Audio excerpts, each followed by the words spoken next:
Olá pessoal do nono, tudo bem?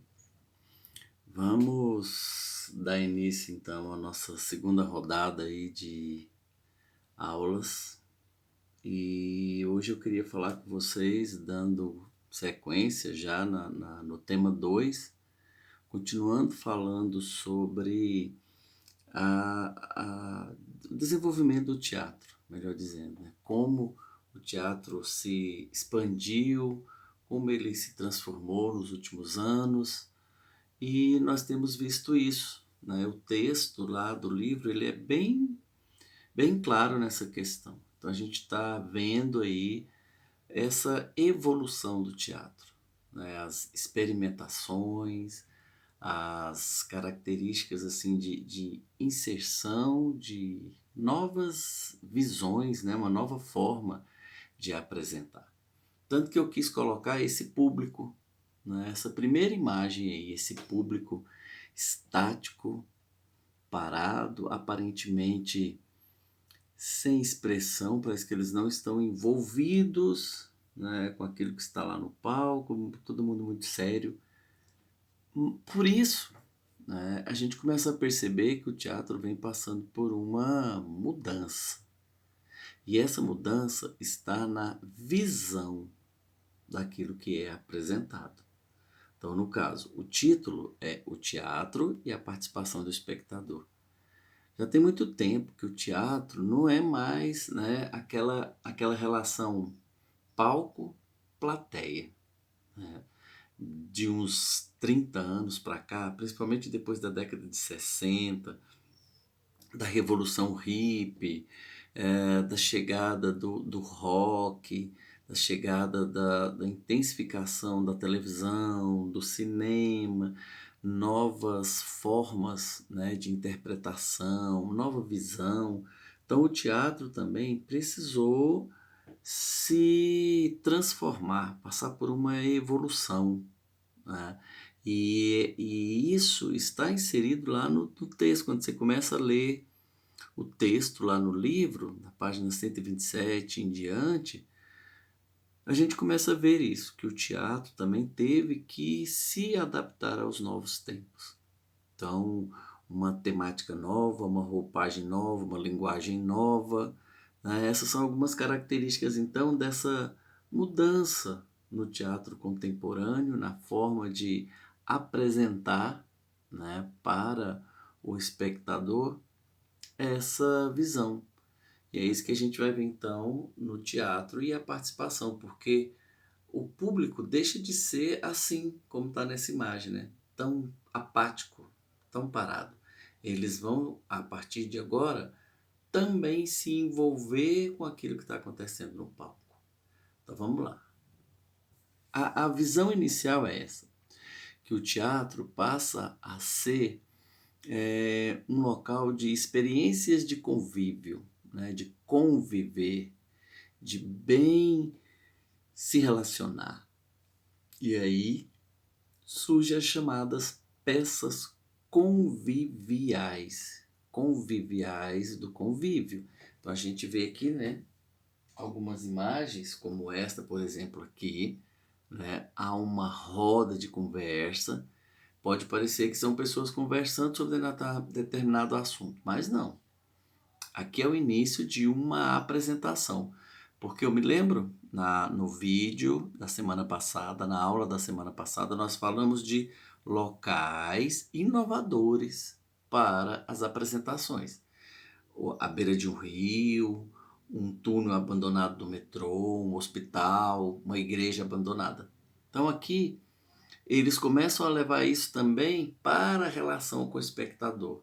Primeiro, são peças como essa daqui com crianças, chamadas de conviviais, de trazer, de aproximar, de trazer esse convívio, né, das pessoas com a peça que está sendo apresentada. Então, o público passa a participar direta ou indiretamente. Aqui as crianças foram inseridas dentro do espetáculo com os personagens. Aqui há uma interação, né? Ou antes, ou durante, ou após a apresentação. O público começa a participar, a se envolver mais. São as peças conviviais. E outra característica, os espaços começam a ser ocupados. O teatro sai então daquela visão de quatro paredes, o teatro deixa de estar inserido somente palco-plateia, então essa relação começa a mudar e começa a surgir outros locais, como nós já vimos na semana passada, aonde esse espetáculo pode acontecer. E todos os espaços, mesmo dentro de um teatro convencional, todos os espaços passam a ser ocupados. A coxia, o palco, a plateia, os corredores, a parte da entrada, todos os ambientes vai servir para que haja uma interação entre a peça que está sendo apresentada e o público que está ali para assistir, que passa então a fazer parte desse espaço.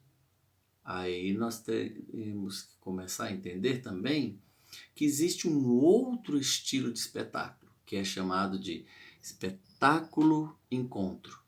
E o espetáculo encontro, ele foge totalmente do padrão, porque ele vai sair de fato de dentro do teatro e vai ocupar as ruas, as praças. Então, é para gerar uma proximidade entre as pessoas. Não tem mais aquela limitação do palco com a plateia.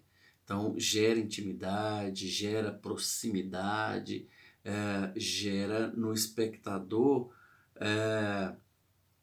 uma visão nova que o público passa a interagir de forma mais intensa. Então ele deixa de ser somente o espectador do espetáculo e passa a interagir mais intensamente com aquilo que está acontecendo. Um dos exemplos é o grupo chamado Grupo 4Los5, que é de Minas Gerais, de Belo Horizonte. Ele gera no ambiente onde ele está apresentando uma liberdade. Então o público sobe ao palco, o público interfere na apresentação, o público interage com os atores, eles conversam com os atores. Então isso é chamado de encontro, espetáculo encontro, aonde esse encontro é essa proximidade clara entre quem está representando e quem está assistindo. E em alguns momentos eles podem até trocar esses papéis. Os atores vão para a plateia ocupar as cadeiras, aquele espaço, e o público, o espectador, está lá no palco, está interagindo. Então isso acontece também nos chamados espetáculos encontro. Uma outra característica, um outro tipo, né, de espetáculo, porque vocês estão percebendo que nessa sequência nós estamos falando da participação efetiva do público, deixar de ser passivo, apático e interagir. Então temos as peças conviviais, falamos da peça, do espetáculo encontro, e essa nova característica aí, que é o teatro esporte, também é um estilo. Ele é chamado de teatro esporte pela forma como ele é apresentado. Tá? É uma peça, é um palco, um grupo Quintal, que se especializou nisso. Por que ele é chamado de teatro esporte? Porque geralmente este grupo se especializou em dividir o grupo em dois times e fazer tudo na base da improvisação. Não tem um roteiro predeterminado, não tem uma sequência, não tem um texto ensaiado. O que eles fazem então? Um jogo de improviso.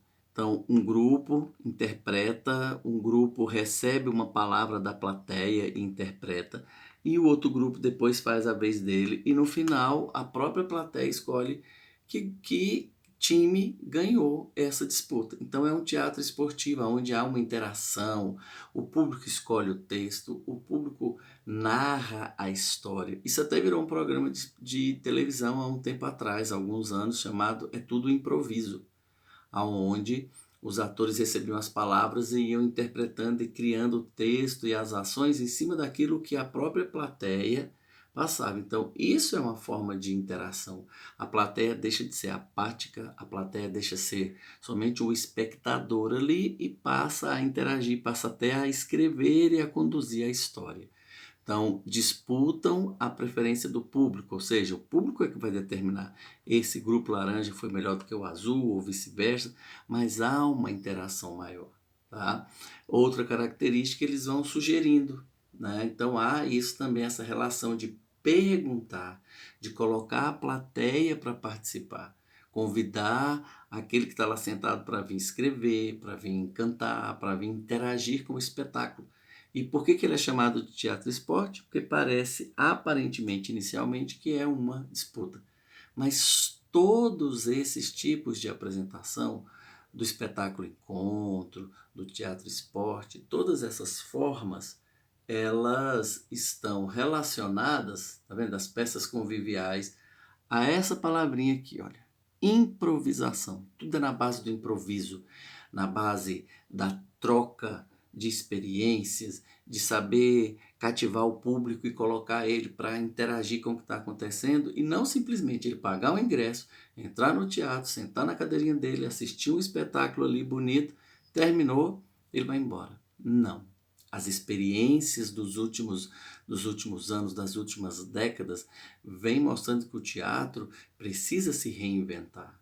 Ele precisa passar por uma mudança, uma reciclagem, para ser atrativo, para que as pessoas de todas as classes sociais possam se sentir atraídas, porque as pessoas têm aquela visão de que teatro é só para quem é rico ou para quem é intelectual. Não, essa forma de teatro começa a se popularizar, se torna um teatro mais popular, um teatro atrativo, onde as pessoas começam a se ver, né, como essa história da partida de futebol, ou um espetáculo onde as crianças ou mesmo os adultos vão para cima do palco, eles se sentem mais próximos, se sentem capazes também de vivenciar e de viver aquilo que está acontecendo e falar, não, eu posso fazer isso também. Tá? Então, nós já vimos tanto na unidade 1, no tema 1, quanto no tema 2, essa evolução na forma de interpretação. Então, já fiquem cientes do final desta aula, pegar as atividades do tema 1 e as atividades do tema 2 e já começar a trabalhar. São atividades para casa, vou deixar anotado também lá na plataforma, ok? Deem uma revisada nesse vídeo, façam suas anotações, respondam as atividades lá do tema. Boa sorte, bom trabalho, até semana que vem.